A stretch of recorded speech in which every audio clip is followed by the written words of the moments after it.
Assalamualaikum warahmatullahi wabarakatuh. Perkenalkan, nama saya Muhammad Nur Hasan, NRP 01211940 dari Departemen Kimia, Fakultas Sains dan Analitika Data, Institut Teknologi 10 November. Kali ini saya akan menjelaskan mengenai electrochemical impedance spektroskopi. Nah, definisi EIS sendiri, spektroskopi impedansi elektrokimia atau EIS sebenarnya adalah kasus khusus di antara teknik elektrokimia. Hal ini didasarkan pada gangguan keadaan keseimbangan, sedangkan teknik standar yang dinamis, misalnya CV, didasarkan pada perubahan dari keadaan seimbang awal ke keadaan akhir, misalnya langkah potensial kronokulometri. Oleh karena itu, EIS adalah teknik sinyal kecil di mana dalam analisis spektrum impedansi, hubungan tegangan arus linier diasumsikan. Spektroskopi impedansi adalah teknik non-destruktif, bukan hanya dapat memberikan informasi tentang sifat-sifat sistem, tetapi juga tentang proses yang sedang berlangsung, seperti korosi logam, pengosongan dan pengisian baterai, serta reaksi elektrokimia dalam sel bahan bakar, kapasitor, atau proses elektrokimia lainnya. Untuk dasar-dasar EIS, resistor adalah kemampuan elemen rangkaian untuk menahan aliran listrik. Hukum Ohm mendefinisikan resistensi atau R yang mana rasio antara tegangan E dan arus atau I.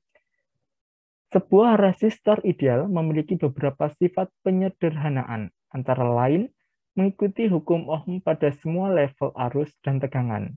Nilai resistansinya tidak tergantung pada frekuensi, dan sinyal arus serta tegangan AC masuk melalui resistor berada dalam satu fasa.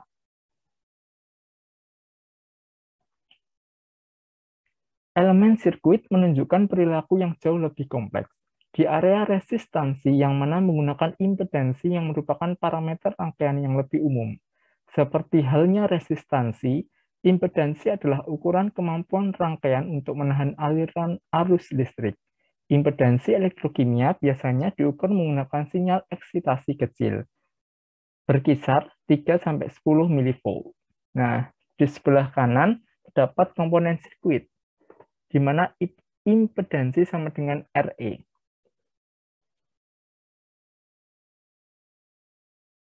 Prinsip spektroskopi impedansi elektrokimia. Impedansi elektrokimia biasanya diukur dengan menerapkan potensial AC ke sel elektrokimia, kemudian mengukur arus melalui sel dan diasumsikan menerapkan eksitasi potensial sinusoidal. Respon terhadap potensial ini adalah sinyal arus AC. Sinyal arus dapat dianalisis sebagai jumlah dari fungsi sinusoidal atau deret Fourier. Impedansi elektrokimia biasanya diukur menggunakan sinyal eksitasi kecil. Hal ini dilakukan agar sel responnya adalah pseudolinier. Dalam sistem linear atau pseudolinier, respons arus terhadap potensial sinusoidal akan menjadi sinusoidal pada frekuensi yang sama, tetapi bergeser ke dalam fase.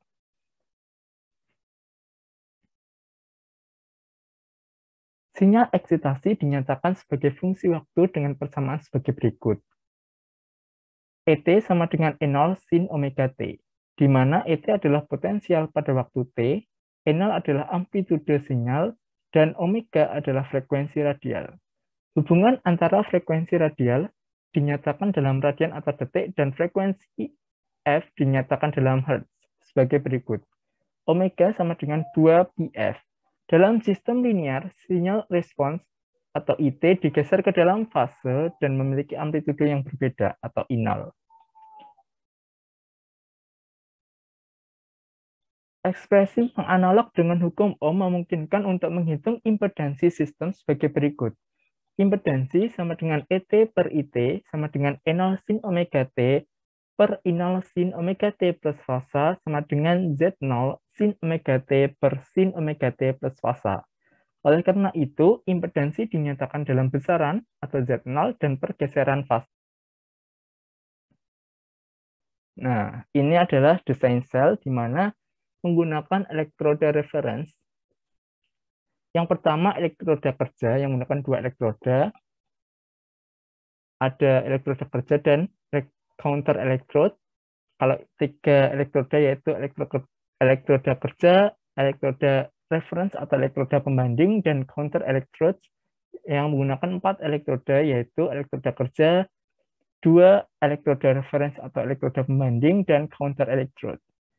Nah, ini untuk distribusi arus. Jadi ada elektrolit keluar dan ada elektrolit masuk, serta ada strategi percobaan. Untuk representasi grafik AES, pertama plot Nyquist.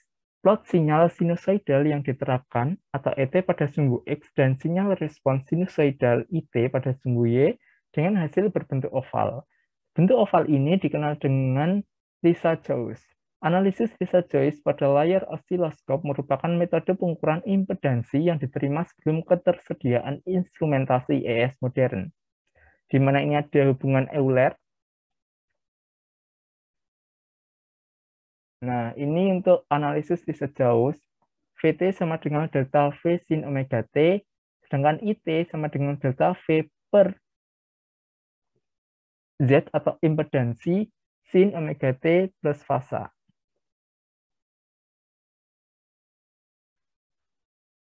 Ekspresi untuk Z omega terdiri dari bagian real dan imajiner. Apabila bagian real diplot pada sumbu X dan bagian imajiner diplot pada sumbu Y dari grafik, akan didapatkan plot Nyquist. Dalam plot ini, sumbu Y bernilai negatif, dan setiap titik pada plot Nyquist adalah impedansi pada satu frekuensi. Gambar di samping menunjukkan bahwa frekuensi rendah berada di sisi kanan pada plot, dan frekuensi tinggi berada di sebelah kiri. Pada plot Nyquist, impedansi dapat diwakili sebagai vektor atau panah dengan panjang Z. Jadi ini mutlak ya. Sudut antara vektor ini dan sumbu X biasa disebut dengan fase sudut yang dinyatakan seperti pada slide. Nah, ini untuk semicircle in Nyquist plot. Jadi ET sama dengan E0 sin omega T, IT sama dengan I0 sin omega T plus fasa. 1 per Z sama dengan 1 per R plus 1 per 1 per J omega C. Z sama dengan R per 1 plus J omega RC. Z real atau Z nyata sama dengan R kuadrat per 1 plus omega kuadrat R kuadrat C kuadrat, di mana R per Z kuadrat sama dengan Z real min R per Z kuadrat kuadrat plus Z imajiner. Nah, ini untuk Bode plot. Metode yang lain adalah Bode plot. Impedansi diplot dengan log frekuensi pada sumbu X dan kedua nilai absolut dari impedansi serta pergeseran fasa pada sumbu Y. Plot Bode untuk rangkaian listrik pada gambar 1, gambar yang atas, ditunjukkan pada gambar 2. Berbeda dengan plot Nyquist, Bode plot memang menampilkan informasi frekuensi. Nah, ini untuk gambar Bode plot, di mana untuk sumbu X-nya frekuensi, sumbu Y-nya Z real, Z imajiner.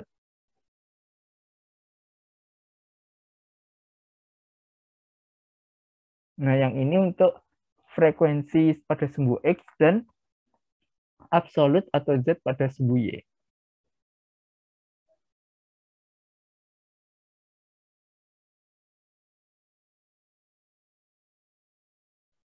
Jenis-jenis resistansi pada sel elektrokimia. Yang pertama, resistansi dalam material elektrolit. R sama dengan Rho dikali L per A. Sedangkan untuk resistansi transfer muatan, reduksi, oksidasi, jadi ini melepaskan elektron. Dan ini ada persamaan Butler-Volmer. Yang terakhir adalah resistansi difusi. Ini ada impedansi Warburg. Nah, ini aplikasi IS pada korosi. Nah, prinsip kerjanya yang pertama, larutan uji sebanyak 100 ml dimasukkan ke dalam sel elektrokimia, kemudian dipasangkan 3 buah elektroda, yaitu elektroda kerja yang dalam hal ini adalah baja karbon tipe XC37 yang sebelumnya telah dihaluskan. elektroda platina sebagai elektroda pembanding, dan elektroda kalomel sebagai elektroda referensi. Selanjutnya, ketika elektroda tersebut dihubungkan dengan Gamri Ref 3000 dan didiamkan selama 30 menit untuk menghomogenkan larutan, dan kemudian alat dijalankan. Termostat digunakan untuk mengatur suhu larutan pada saat proses pengukuran berlangsung. Data yang diperoleh dari hasil pengukuran adalah data impedansi yang kemudian dicari sirkuit yang sesuai. Sirkuit yang cocok digunakan untuk menentukan data RS atau hambatan larutan, R-pore atau hambatan pori, dan RCT, hambatan pertukaran muatan. Pengukuran spektroskopi impedansi elektrokimia pada reaksi korosi baja karbon pada larutan NaCl 1% tanpa keberadaan inhibitor dan adanya inhibitor Husky-1 dilakukan dengan menggunakan alat potensiotat, Gamri Ref 3000. Pengukuran impedansi ini dilakukan untuk mengetahui informasi kinetik dari proses elektrokimia pada baja karbon. Pengukuran dilakukan dengan memvariasikan suhu dan konsentrasi. Nah, ini merupakan gambar 4.2 sirkuit ekuivalen yang digunakan untuk memfitting data IS pada baja karbon dalam larutan NaCl 1%.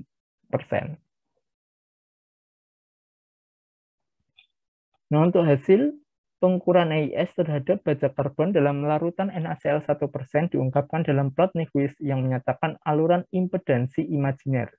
Sebagai fungsi impedansi real, kurva hasil pengukuran impedansi disajikan dalam gambar 4.3.